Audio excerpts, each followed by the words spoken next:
고위공직자 범죄수사처가 이성윤 서울고검장의 공소장 유출 사건과 관련해 대검찰청을 압수수색했습니다. 그런데 예고된 압수수색이었습니다. 보안이 생명인 강제 수사에서 이해할 수 없는 상황인데 우철희 기자가 그 배경을 설명해 드립니다.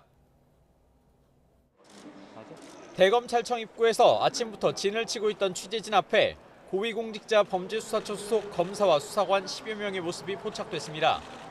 공수처가 대검 정보통신과 등을 압수수색할 것이란 소식이 미리 알려져 취재진이 기다리고 있던 건데 때마침 나타난 겁니다.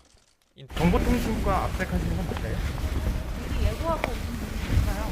잠시만요. 보안이 생명인 강제 수사에서 좀처럼 보기 힘든 이례적인 상황이 연출된 건 공수처가 압수수색 대상자들에게 사전에 통지한 게 발단이 됐습니다. 지난 5월 기소된 이성윤 서울고검장의 공소장이 유출된 경위를 수사하는 공수처가 당시 수사팀 검사들에게 검찰 내부 메신저 등을 압수수색하는데 참관하러 오라고 미리 일정을 알린 겁니다.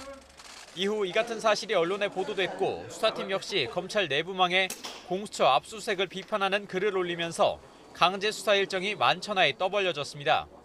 배경에는 검찰과 공수처 간의 극심한 갈등이 자리 잡고 있습니다.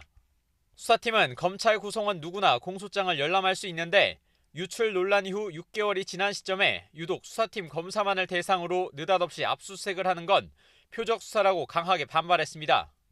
또 이성윤 고검장 황제 소환 논란과 관련한 허위 보도자료 작성 사건으로 수사팀이 김진우 공수처장 등을 수사한 데 따른 보복 수사 아닌지 의심된다고도 주장했습니다.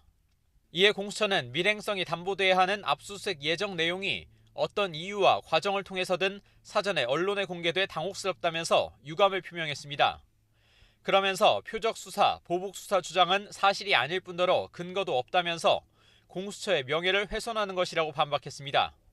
일단 강제 수사 착수로 수사를 본격화한 공수처는 압수물 분석을 마치는 대로 공소장 유출 경위를 역추적할 방침입니다.